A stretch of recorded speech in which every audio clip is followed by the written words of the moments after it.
You know, I love hearing those words. Good afternoon, everyone. Thank you for attending our membership webinar. For the folks who are here, that lets us know that you know that membership is the #1 intern priority for Rotary.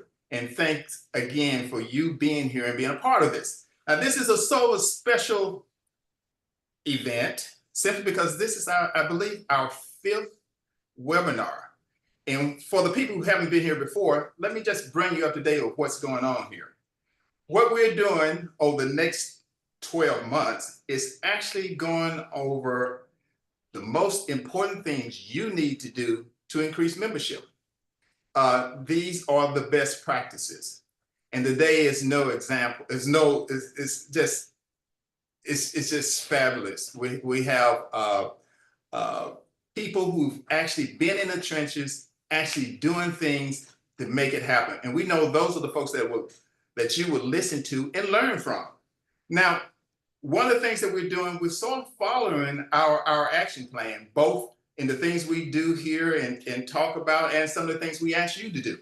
Some of the things that we've been talking about is our ability to adapt. When we talk about getting information, and that's our main job, is to try to provide resources for you so that you can be successful, is to use different means. One of them is word of mouth. How well has that been going?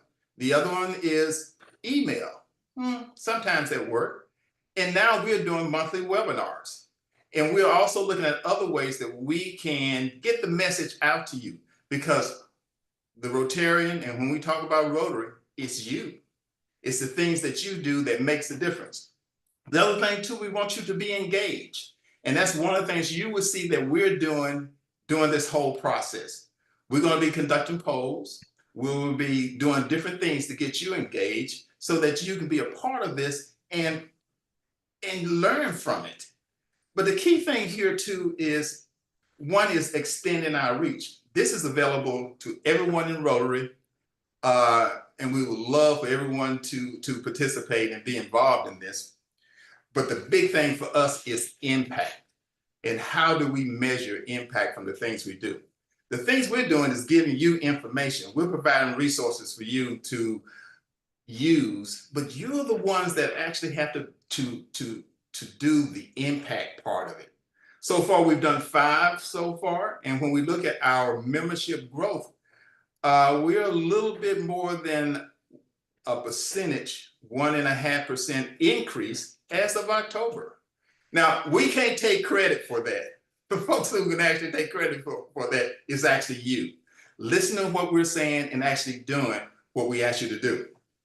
So one of the things that we always do at our thing is a call to action. At our last webinar, who was that guy who jumped in all of a sudden? But at our last webinar, we talked about surveys. And what I like to do before I introduce Tom is just to go over, just to show that survey, ask for you to answer the questions in the survey. And then I'm going to turn it over, so you don't have to listen to me all day, to Tom Gunn. So, Farron, could you please show us the survey?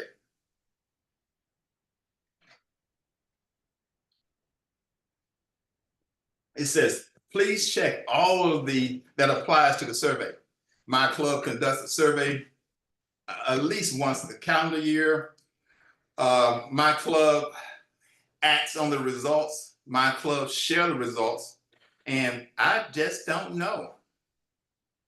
You know, the bad thing about all this is the host and the the guests can't participate, so we can't skew the numbers. So, do we have a response from the survey yet? I guess we're still voting.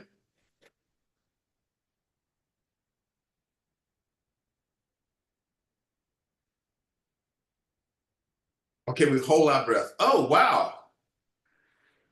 Wow, 56% of the folks who are here actually conduct a survey once a year. That is excellent, because that gives you an opportunity to know what your members are actually doing, and you can adjust your plan to make sure you provide value to your members, and that your club actually act on the results. Uh, but we still have about 28% just don't know. That means we have room for improvement. So without further ado, I'd like to, this person does not require an introduction. I was at a meeting today where someone said, I read his bio and it would take the whole day just to go through all the things he's accomplished. And I know he's very shy. So let me just turn it over to our moderator, Tom Gaunt. Tom. Well, thank you, Past District Governor Lloyd. It's interesting, you mentioned 3 of the 4 action plan priorities. And the one that you didn't mention, the 4th one, is actually enhancing participant engagement. And according to our 2023 All Leader Survey, that is the #1 most desired by our leaders. So we'll actually be talking about that today. We'll be talking about best practices from these experts who operate at the club level and know how to get things done. So our first panelist is going to be Kaliko. So if you could please come on and introduce yourself. Hi, good evening, everyone. My name is Kaliko Vesa, and I am from District 5890, which is the Houston area. Bel Air Southwest Houston is my Rotary Club, and I'm a proud member, past president. I am the district secretary this year, and also public image chair. So I am delighted to be here tonight. Thank you. Well, it's so great to have you. We all know that District 5890 in Houston does many great things in membership, foundation, raising money for the foundation, and public image. So we want to talk about best practices and methods for billing our clubs and our club members. So do you take checks? Do you take credit cards? You have them on file, you use ACH, or do you have cash apps or all the above? You know, that is a great question, Tom.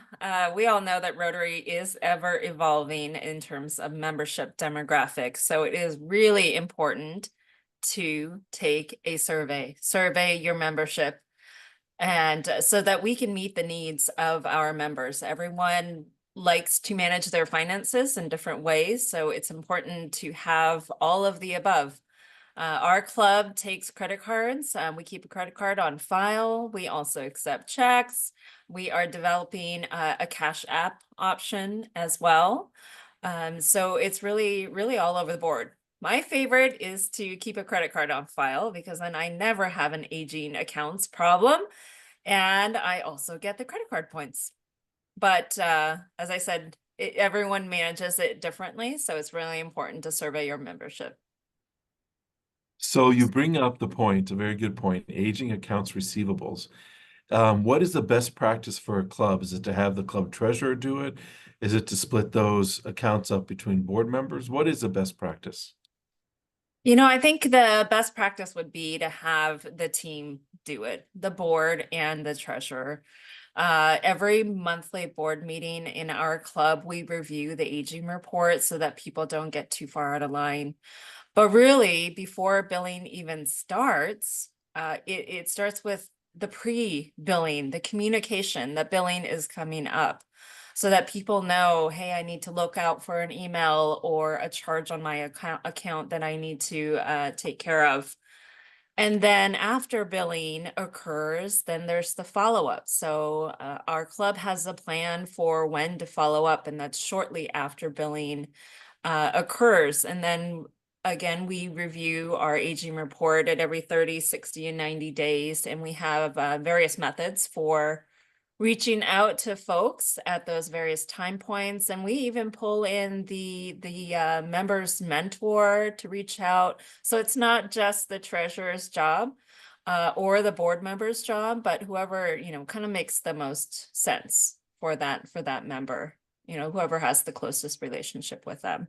But we definitely do not let it go past the 90-day mark. Then at that point, we need to you know, figure out a good solution for that particular member. Sounds good. Now, you talked about educating your members on payment. Is that true with your new members as well? And if it is, when do you start that? 100%. Yes. I think it's important to start that conversation before they even become a member. You know, they're going to ask, you know, what do my dues go towards? And for some clubs, it's a lot of money. It's over $1,000 a year, and other clubs it's just a few $100s. But to everyone, it's something. It's a meaningful amount. So it's important to give a breakdown of what your fees, what your dues cover, and how that really goes towards furthering the club's impact in the community. And then I think it's huge that we educate early and often. So we're not just talking to them before they become a member, but also, again, before billing time comes up, after, and just talking about it a lot, so that they're really invested in seeing, their dollars have an impact. I think the worst thing that can happen is that, members go too long being delinquent with their dues, because then the club has to pay for them. And then if a member goes too long on the aging report, then, they might eventually be a member that has to be removed from membership, and your club is out all of that money. So it's best to stay ahead of your aging report and stay on top of it. And that's through really good communication. So that's what we do with our members. What about those individuals who are thinking about joining your club? Do you give them a realistic preview of what to expect in terms of dues? We do. Yep. We have a breakdown on our website of how much dues are, how often we bill, and what times of the year. So, there's no question. We're an open book. If they have questions about, what do dues go towards, we absolutely share that with them, so that there's no question at all. That's a great idea. I never thought about having it on the website. Then it's all out there for everyone to see. So are Absolutely. there ever any incidentals, such as t-shirts or an extra meal because you bring a friend? And how do you account for those, and when do you bill those? We bill those on the spot. So actually we are doing that right now. We're putting in a new t-shirt order. So folks will, say, hey, I need a size medium. And so we'll bill all accounts for members that are getting new shirts this time around. And those bills will go out immediately, so they don't sit on the list. Well, that's We're a good pretty proactive with our billing. That's important. Mhm. So we're going to do our first survey. So Farron, if you can put up our first real survey, the other one was a practice survey, a recap of last week. Okay. Webinar question number 2. How often does your club invoice your members for dues? Your options are quarterly, semi-annually, annually, or monthly. You could only choose one.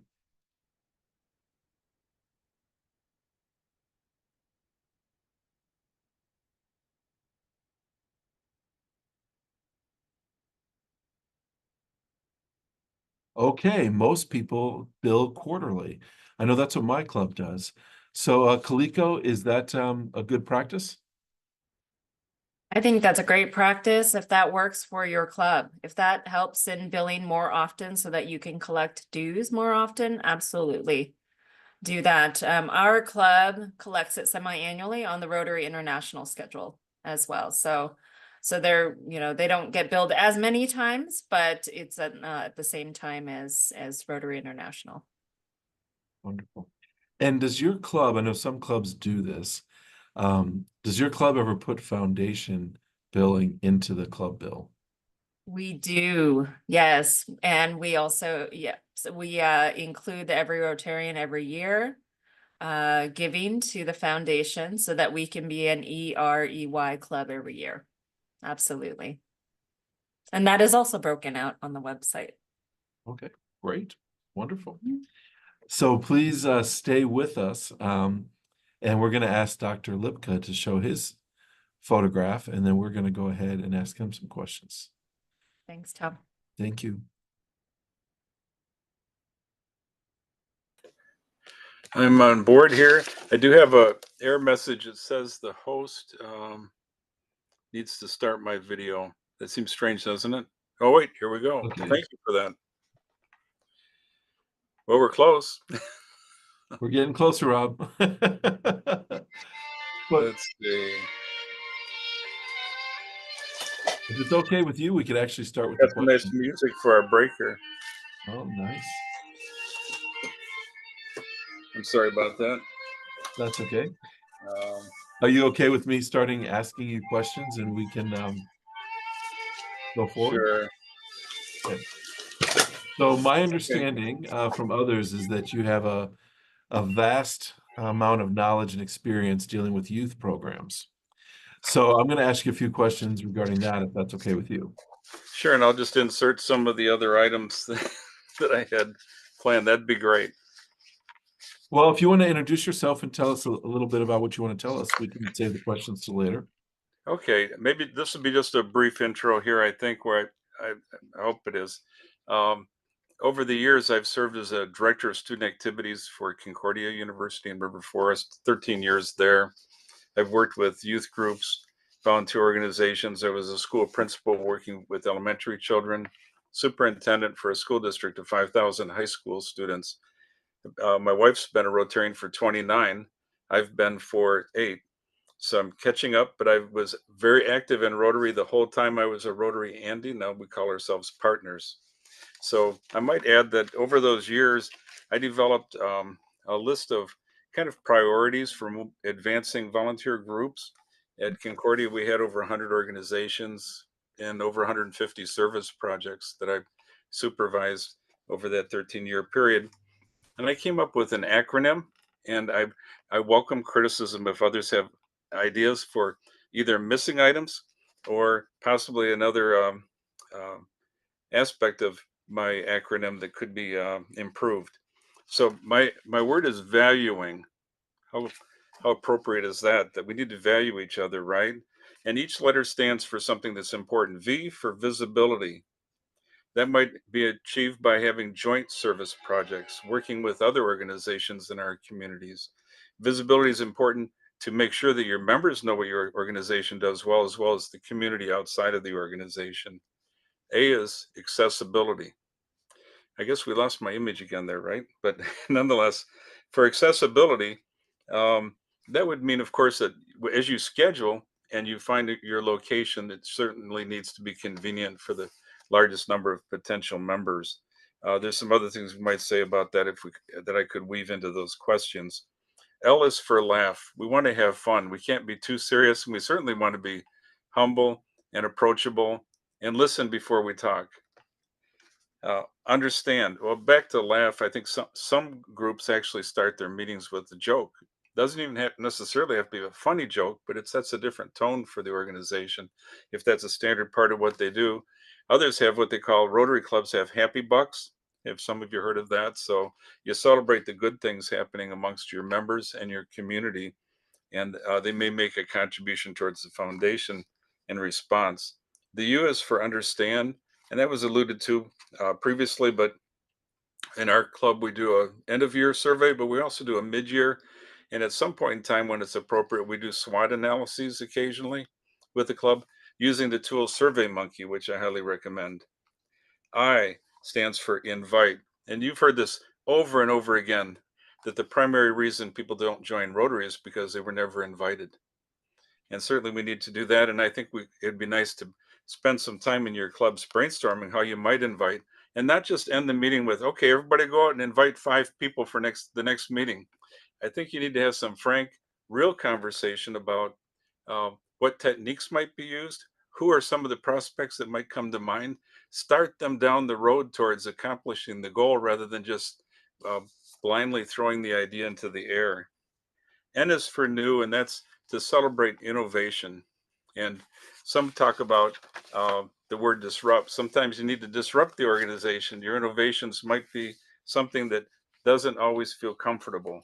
Um, but we want to be cutting edge and constantly inventing new ways to be more successful, keeping the bar high, not acquiescing to the least common denominator, but challenging our members to to be the best that they can be, uh, to provide the best service that they can to the community so that they'll be proud to be members. And that's the G, grow club pride. And that would be one of the ways you could do that. Let's talk about those questions. Well, thank you very much. I love that list. And when we're done, if you have the capability, if you can put that in the chat, I think people would get a lot out of it. And I'm thinking back what Kaliko said about they put their fees and dues up on the web page. So that's when you're addressing people, that's thinking ahead of when you're approaching them, you said to think about what they're thinking about. Well, you have to anticipate those objections too. So it seems like some of our panelists are already doing that. So from your resume, quite substantial resume, you have a lot of different youth program experience. So let me ask you this. Can you tell us what RILA is and how we can start a RILA program in our clubs? I've heard different names for RILA still bounced around. The most recent one in our district that I'm familiar with is Rotary Youth Leadership Awards. There's another phrase that I've heard, Rotary Youth Leadership Awakening. But I've got to tell you, I think my first RILA event was in conjunction with our district convention um, like 25 years ago. And I've kind of gotten to some hit and miss, but I've never seen a bad one. And in the way in which they develop team building skills, leadership, communication skills at a really extremely high level. In the case of our district, and I should say our club, my wife actually is a former guidance counselor, works at 3 different high schools to help recruit students for this experience. Here's just a caution for everyone. You may have an opportunity to, let's say you got 3 candidates for RILA and they're all great, and you've only budgeted for 2. That's happened to us several times where the budget didn't support really outstanding students. We found that there are other clubs that couldn't find any candidates and they were willing to subsidize and pay the scholarship for folks that we had found. So let's be a little creative there and reaching out. But RILA really is just an outstanding opportunity for high school students. MyRotary.org says above sophomore year in our district, we like sophomores to be involved, sophomores or juniors, because they still have a year or 2 that they can apply their skills to their local high school in our community. Great. Now, how does that differ from Interact? Oh, good point. RILA is a 3-day experience typically. It's a weekend experience. In our case, we send the students actually to Lake Geneva, Wisconsin, and they're at George Williams Camp up there. It's an outstanding setting. Interact is an ongoing high school level Rotary Club in the sense that they still place service above self. They do fundraisers for not for profits and for the foundation, but they also do a lot of activities that advance the improvement of the culture of their school. And they usually have an advisor. I know one of the things people wonder about is, well, where do I start to create an Interact club? And I think you could start with your advisor or your local Rotary Club. The Rotary Club would probably have more basic information, and if they didn't have all of the knowledge they needed, they could contact the district office. In your school, if you're forming an Interact Club as an extracurricular organization, of course, you may have a director of student activities where that would be their primary function, and they'd like to have new activities. Some people may be a little timid, thinking they don't want to have another item in their budget because their advisor would have to be paid. But schools are looking for initiatives that have student support. They have too many initiatives, too many clubs that have very little activity going on. So the key is to first uh, um, find out more information about Interact through your local club or through the district office, and then begin to recruit students. And when you can take a list to your director of student activities on your campus of, let's say, 10 to 15 or 20 interested students, you're going to get their attention. Well, it's interesting because I've heard of all these different programs. There's one in Wisconsin called WASS, World Affairs Seminar. Have you ever heard of that one? No, I have not. And they're They close by bring, too. yeah, it's at Carroll College, and it's once a year, and they bring 170 students in from around the world. And then they have a U.S. State Department scenario that they go through, and they have to, it's almost like a model UN, and it's Rotarians that are involved with it, and they have to come up with a diplomatic solution. And then I know 5950 Instead of rather they have Camp Enterprise, where they bring in about 120 high school students and they teach them about the free enterprise system. And they give them a case study, and they have to break their groups into different focus areas like legal and marketing, and there's a CEO and a CFO. And then they present to real life venture capitalists, and they give out scholarships to some of the students who do exceptionally well. So when you were talking about starting an Interact Club, getting the advisor, starting with the Rotary Club, is it the same if you want to start a Rotaract Club? And can you tell us a little bit about Rotaract Clubs? Yeah, there's a little bit more variety in the different models for Rotaract. Rotaract used to be 18-year-olds to 35. I think most folks today know, unless you're new, that the 35-year maximum age limit is now gone, and the 18 is still the minimum. But um, there are clubs made up of senior citizens that are actually Rotaract clubs now under these new broad guidelines. And then for the more traditional model of young adults, let's say college age or new in their careers, um, there are these are a couple of the models. One would be a university-based club where it would fit within the extracurricular structure of the university, and that one actually has a lower annual cost per member than community-based clubs, the second type. And then there are also Rotaract clubs that are sponsored by Rotary clubs, but the rule was changed a year or two ago that that's not required either anymore. Rotaract clubs can spring up. They can still get their information from a local Rotary club, but they don't have to be managed or sponsored by one. Now, Rotaract clubs can be theme based, or it could be just, for instance, we're starting a new Rotaract club at University of Illinois, Chicago. And the advisor is a lady that I was her track coach when she was in high school. And so that's how I got my nose in there. But she has a PhD in kinesiology and runs an organization in her department for mental health awareness within the university. And I said, you know what? I just started a Rotary Club on the west side of Chicago. I think they'd like to work with you to make mental health, increase mental health awareness throughout the entire community, not just the university. She got super excited. So they're starting a brand new extracurricular organization that will have that as their theme.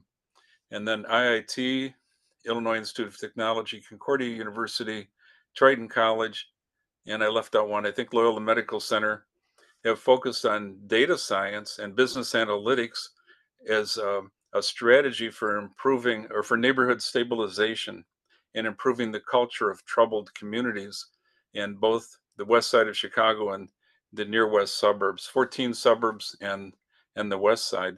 And those Rotaract clubs intend to collaborate more and more together for common initiatives to improve the lives of those people that live in their community. The neat thing for me about that is those folks then are taking the theoretical constructs of their classroom, and we've given them a laboratory to internalize those skills that they're learning in their university. And we've added another item to their resume that's not just superficial, but it's really meaningful. It does actually make a difference. I love that. My answers are a little long, maybe here. I'm sorry. And we will have to move on pretty soon, but just one last question. How does Rotary Youth Exchange fit into all of this? Yeah, what a wonderful opportunity. You know, Youth Exchange was let's see, what should I say? They pulled back a bit, before during COVID. Obviously, there's some problems there, and then also some case law issues around students that may have had inappropriate experiences. But youth exchange can be 10 months, a full school year, where you actually are involved in an academic and a cultural experience, living with a Rotary family, or maybe a community family that a Rotarian, let's say in Austria, has recruited to host you. Now, there's another part of youth exchange that's very exciting, I think, is short term also. More people find it easier to participate in. It's about a month long in each of two households. Let's say the student in Peoria, Illinois, their family hosts a student from Germany for a month, and the Rotary Club members and maybe budget and that family take care of all of the expenses while they're living in their home. The student from Germany is only responsible for souvenirs And maybe if they decide to go to a concert, they pay the concert admission or something of that nature. But the club handles insurance and transportation by air. At the end of 1 month, the American in Peoria travels home with the German student and spends the month in their home. What a wonderfully rich cultural experience. And we found uh, that can be life changing, even though it's a short period of time. And Bonnie and I have actually had the opportunity to travel to other countries to stop in and see how the student was doing in Austria and Switzerland and Germany, etc. That's That's youth wonderful. exchange. Great opportunity. Fantastic. Well, and that's another one where other clubs will help to pay for that. If your club can't afford to send a student or participate in that program, other clubs have the opposite problem. They have the funds, but they don't have the wherewithal to recruit students effectively. I'm really That's glad it. you brought that up because some clubs that are smaller feel like they don't have the money or don't have the host families. But my club, we partner up with my wife's club because they have the money and we have a host family. So it works well. So thank you very much, Rob, and please stay with us because we may have some questions for you when we get to the end. Okay, thanks, And Tom. now, thank you. And Farron, we will go with our third question, our second real question. So question number 3, when does your club board start looking at your roster concerning invoicing? You can only choose one. Do they look at it all year? Do they look at it 1 month prior to invoicing? 2 months prior to invoicing? 2 weeks prior to invoicing? Or if you don't know, we can find out later.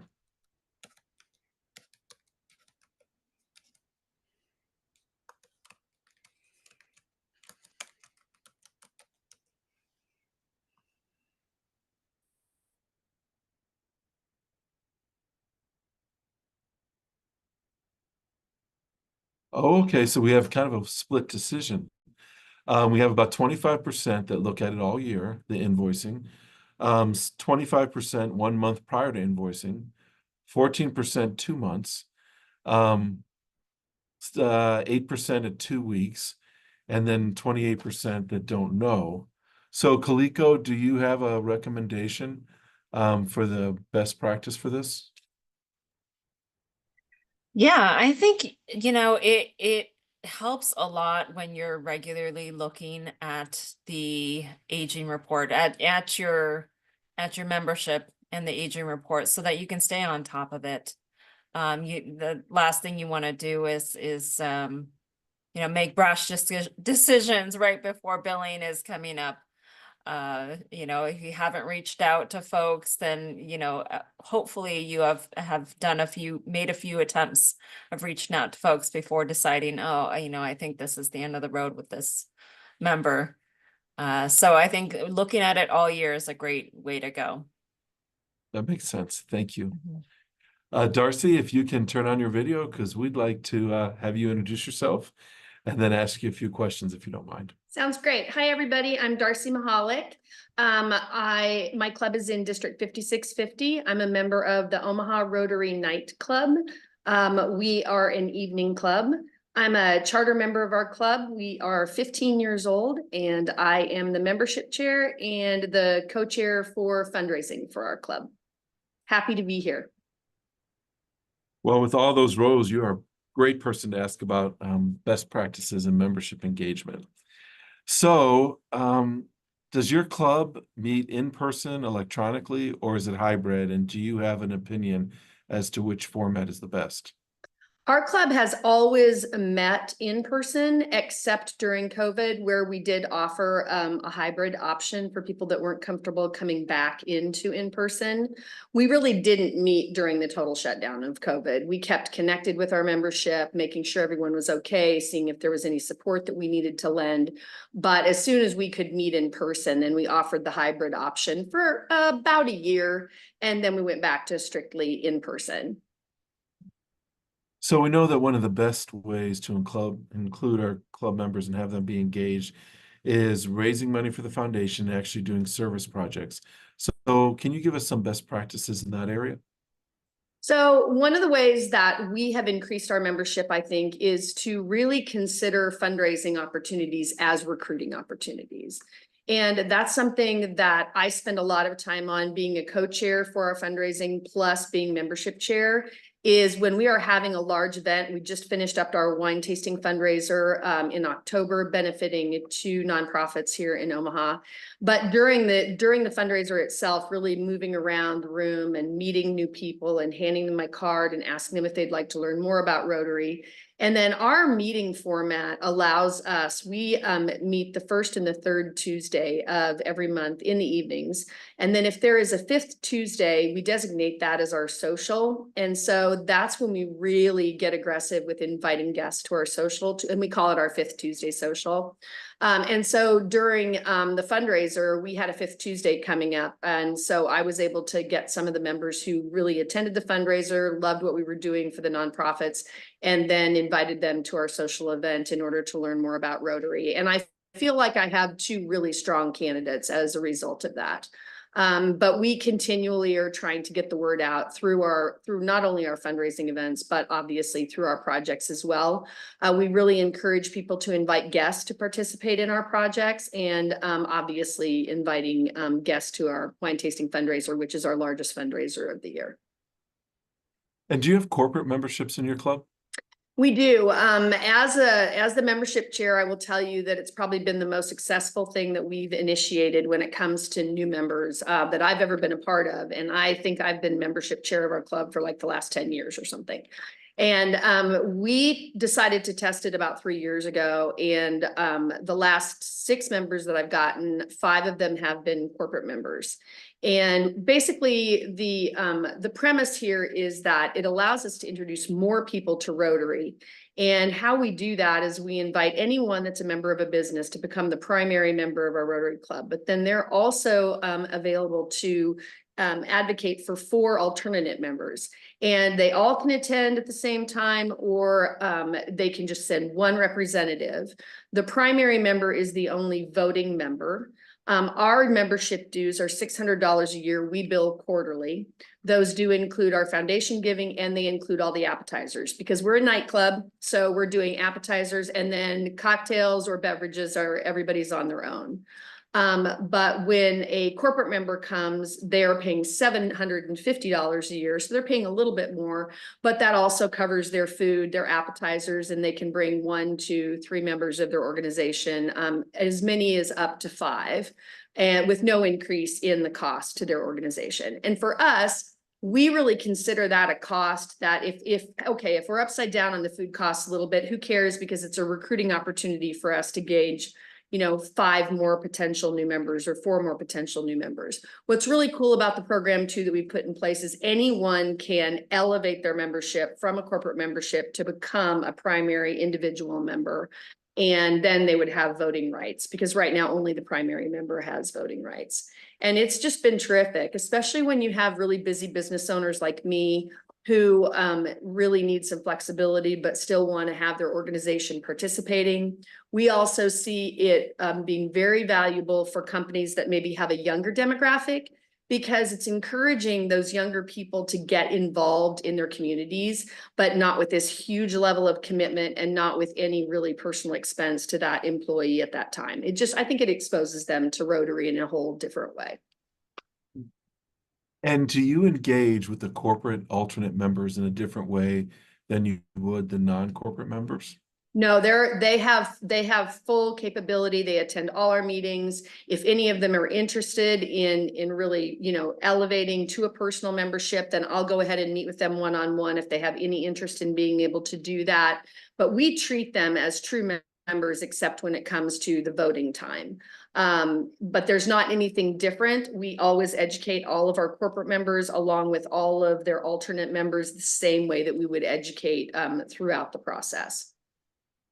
And can non-profits be a part of a corporate membership? Absolutely. 2 of our corporate members are nonprofits. It seems like it would be a good recruitment technique to go to anyone who works somewhere and ask them Right. if the company wants to become a part of it. It's a no-brainer. It really is. And it's been great, and we'll continue to really push for that. And we used it as a test for the last couple of years, but it's part of our bylaws now. It's really one of the tools that I have in the toolbox in order to be able to be successful in recruiting. That's wonderful.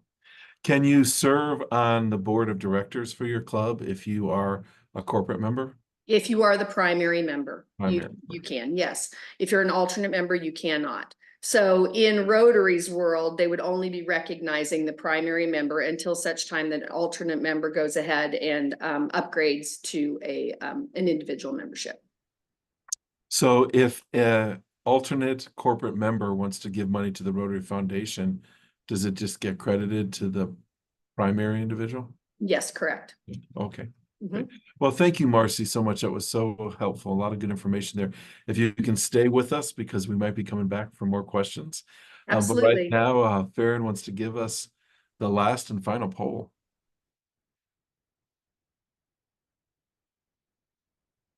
November webinar question number 4. Does your club's invoicing for member dues coincide with the Rotary International and district dues deadline each year? So your choices, you can only choose one choice, yes, no, or I don't know. So does your billing of dues for your members coincide with the Rotary International and district dues deadlines?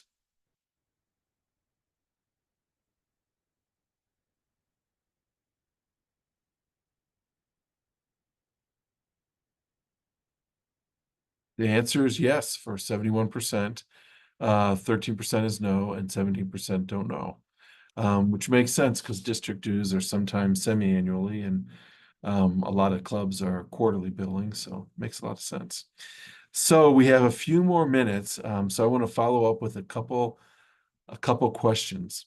Dr. Rob, this morning, Lloyd and I were at a club that actually had high school interns at the club who were serving the club, and both of them gave very articulate speeches, and it added a lot of energy. Do you see engagement increasing when you have youth activities such as that, or inbound or outbound youth exchange students speaking?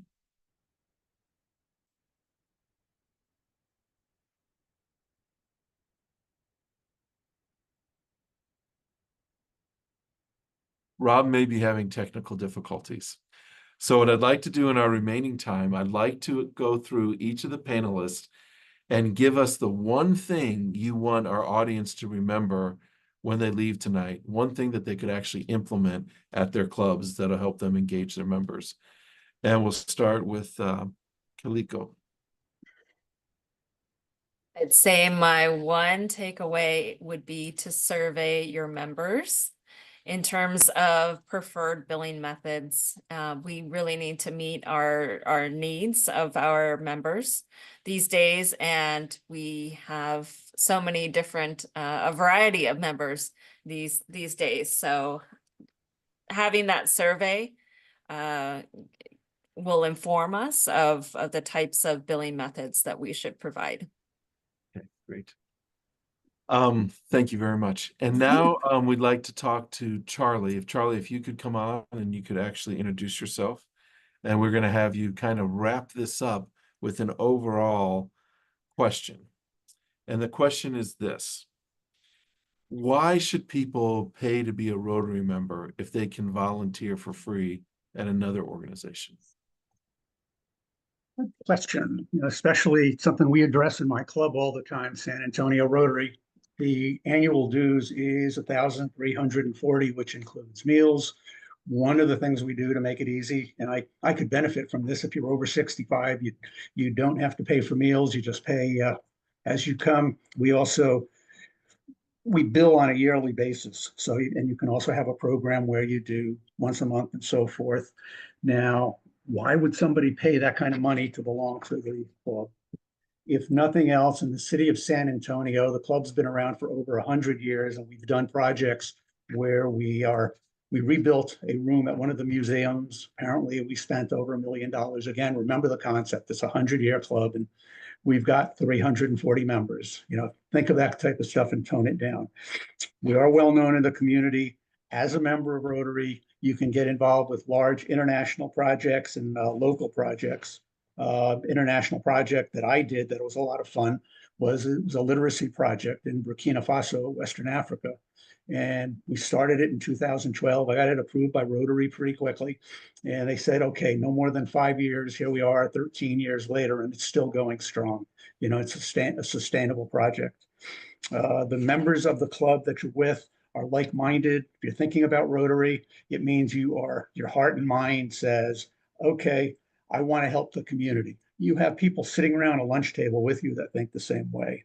And the other side of it too, wherever you are in your life, I'm retired, so I don't really care much about networking, but a lot of the people that are in the club are well-known business people. They've been very successful. They're also well-known elected officials, which of course gives you open doors to things in the city, sometimes the state, to do projects.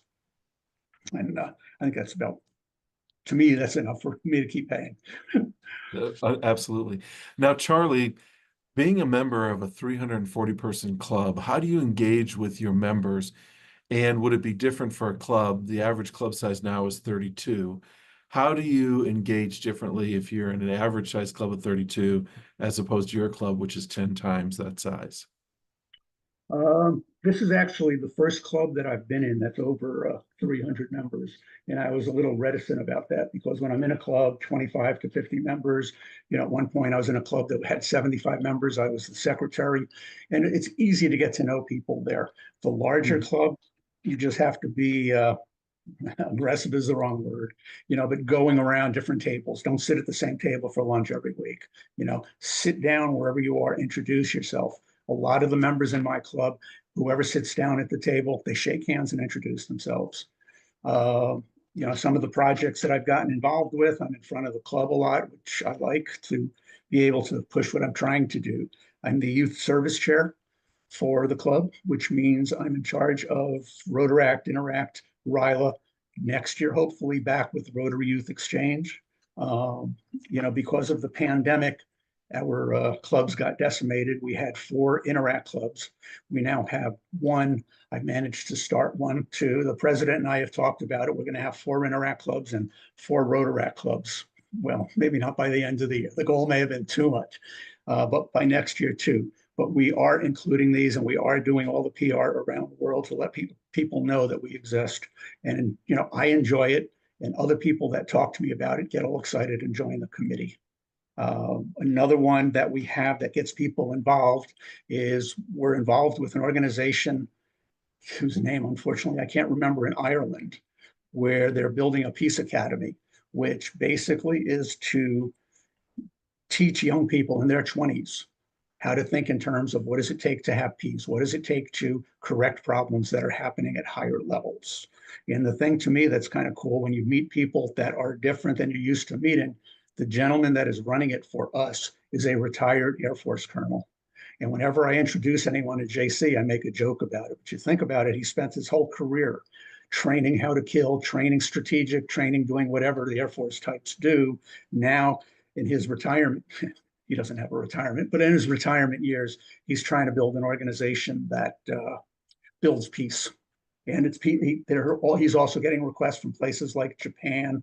He's involved with people in the Ukraine. In the Ukraine, he's helping to locate ambulances, and he's working with 2 of the Ukrainian clubs.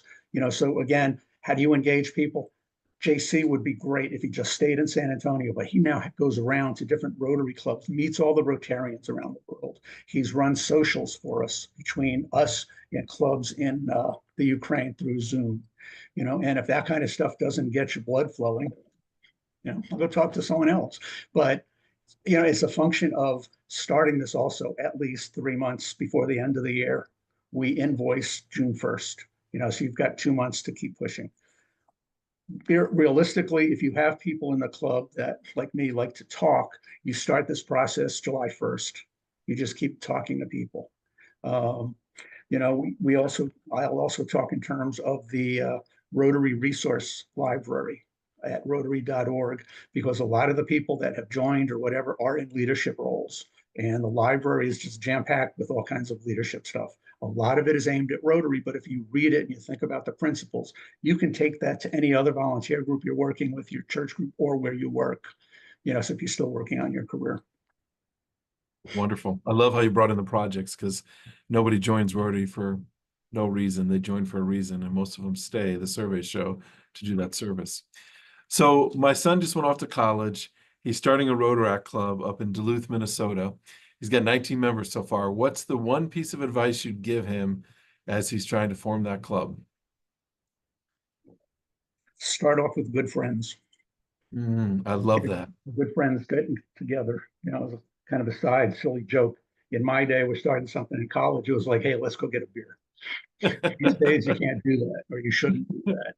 But just go to this, you know, the student center, or get people to come together. If they're involved with a Rotaract club, with a Rotary club, then go to the Rotary club and say, what kind of projects do you have going? The one Rotaract club we started with this year has been around for 25 years, but it was slowly dying off. The person that had it before me, she was the advisor for 25 years, which is mind-boggling how she could do that.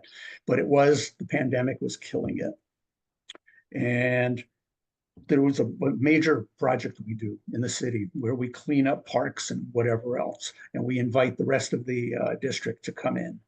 And we've had over 150 people, some from our club, some from other clubs. And I told the Rotaract Club they're definitely invited to come, but the one requirement is they need to wear the Rotaract shirt, which, you know, find me some teenager that won't wear a t-shirt. And there's two young ladies that came, and at the next club meeting, 3 of my club members came up to me and said it was incredible. They're so glad that Rotaract is starting. As in, whatever your son is doing to get it together, the Rotarians are pushing on him. You know, the Rotarians will get in there and help. And I was at another Interact training meeting or something along that line. And one of the women from another club that I happen to know said, oh, that was great. You know, seeing the Rotaractors there with their t-shirts. How do we do that? So it's more a function of just the PR, you know, and even though some of you guys were complaining about me talking, I love PR. I love marketing. As you can tell, I love getting up in front of people and talking and teaching. Well, Charlie, thinking of you and knowing that San Antonio had a international convention not too many years ago, can you tell me how an international convention engages members? That was before my time in Rotary completely. That was 2000. But how does an international convention? I mean, how can you not be interested in it? Or if you're in Rotary and it's in your town, you can't say it costs too much to go. I mean, I've been so enamored. Again, I'm sorry bragging, but I've been so enamored that I've been to Atlanta, I've been to Australia, I've been to LA. I almost made it to Salt Lake City. You know, it's just the idea of you getting out there and you're meeting people you will have never met. You're meeting people that think the way you do. You're meeting people that are, hey, I got a cool project. Let's talk about this, even though you're 2,000 miles apart. You know, so that's incentive enough. Some of the classes, one of the classes that I was in, I can't remember exactly which convention, maybe Atlanta, they were talking about how do you start a new club. And it was like they talked about how this one guy Rob in a particular club, you know, you say you need a Rob in the club. I mean, I'll admit that I've started to, but it was pretty good because it got people thinking that, hey, maybe it's not that difficult to do to start. Right. You know, and go to and the convention's the place to go because there's other things on membership. Also, if you're not in the right loop, you want to really hear what's going on with polio. There's always something in polio, and you can touch and feel geez, how can I forget that? The bed. Oh, the bed That's helps good me. advice. That's wonderful. That's good advice. So if you haven't signed up for Calgary, it's not too late. So Darcy, we only have a few minutes left and we have to turn it over to Lloyd for closing, but can you give us the one thing you want all our audience to remember and implement at their club when they go back there tomorrow? Well, I think, you know, really being open to being flexible, trying new things, and finding ways to make new things work. And so for me, it would be the corporate membership, because I think that's something that is new to Rotary. And I think it's a huge opportunity to build our membership in a really positive way. Oh, fantastic. Thank you. Well, Lloyd, I've been taking notes here and a lot of good things that I'm going to take back to my club tomorrow. But we're going to turn it over and for you to thank everyone who's participated tonight. Thank you. Well, the first person I want to thank is you, Tom. Thanks for being here and being the moderator. You asked some very good and probing questions. And also the panelists for the time and effort they put into this whole process. For me, this time of year has always been a little I've always been a little nervous as district membership chair or club president, Because you know at the end of the billing period, your numbers drop. And you sometimes gauge how well you've been doing as a president or a district membership chair or district governor. Basically, is how well you're doing in membership. And it was so many great ideas that was out of this. It's almost difficult to walk away from here saying, I'm afraid of this time of year. I know what to do and know how to make changes. Our next, I guess the first thing we need to do is a call of action. And our call of action is to take one of the ideas that that was actually talked about today and actually use it and I guess see what type of impact is going to have on you or on your club. Our next webinar, I believe, is in December. You know, usually that's the time of year that everyone is celebrating. But on December the 17th, we're going to talk about hosting impactful workshops in clubs and member needs, which is extremely important. So I want to thank everyone for first being here, taking part of this whole event. And I hope you take some of the ideas back to your clubs because you're a Rotary and the impact you have here is going to make a difference. So thanks again. And we're 4 minutes. We have 4 more minutes. So everybody should be smiling because we're leaving early. Take care. Bye-bye.